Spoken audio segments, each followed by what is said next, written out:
I'm Fiona Roberts. I'm a technical supply chain analyst and I've been working with Foods Connected for exactly 2 years this April. I've never not had contact with and involvement with animals. I grew up with animals in Cornwall, including sort of cats, dogs, guinea pigs, and we even had a house duck at one stage. I then had various jobs in my teenage years working on farms and actually did a placement as a nursing assistant at our local vets. The undergraduate degree that I did at Reading University was in physiology, biochemistry and nutrition of farm animals, which was rather charmingly known as the failed vets course, which then led me on to a PhD in pig nutrition. And I guess it was there really that my day-to-day involvement with the pig unit was what really got me thinking about a lot of the wider issues around behaviour and welfare that particularly impact on commercial decisions. To be honest, when people ask me how did I come to work in welfare, I have to say I just happened to be in the right place at the right time. Sort of in the mid-90s when the whole idea of livestock welfare was just really taking off as something that needed to be evidenced to consumers through things like retail policy, the emergence of farm assurance, and then sort of in the last 10 to 15 years, things like the evolution of approaches like the animal welfare outcome measures. So in terms of working with Foods Connected, to be honest, I was actually asked to join.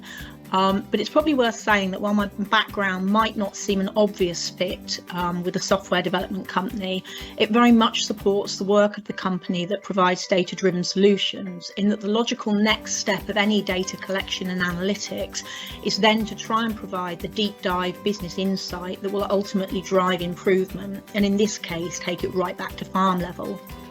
I suppose nobody can have escaped the fact that increasingly food businesses are focused on animal health and welfare, but as part of a much wider sustainability agenda.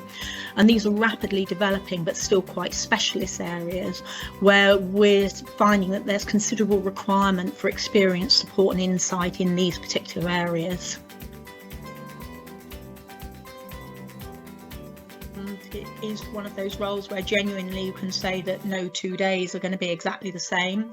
Obviously, as a novel position within the business, part of it has been sort of for me to sort of scope and develop the role, and specifically because it was introduced to expand the scope of the analytical and business insight activity.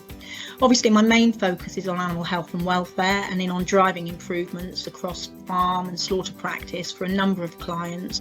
So the sort of work that I might be involved with includes sort of management and evaluation of multi-species outcome measures programs.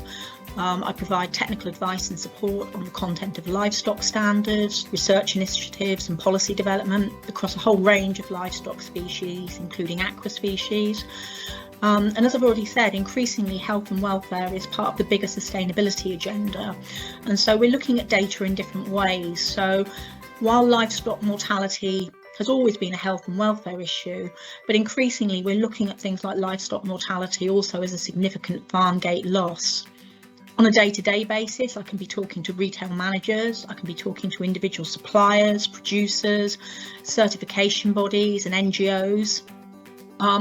But although the last 2 years have made getting out and about rather more challenging, increasingly I can also be on farm and in processing plants, and that's where I'm sort of carrying out really hands-on advisory reviews or training activities. And I think maintaining this element of hands-on aspect has real value, both in terms of my own understanding but also being able to relate to suppliers.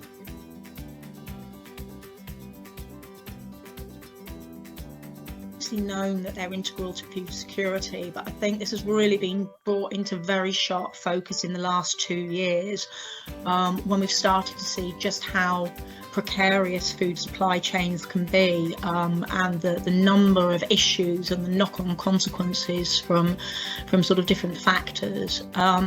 It's a constantly evolving landscape, and I think we have to be honest about the fact that no one will have all the answers all of the time.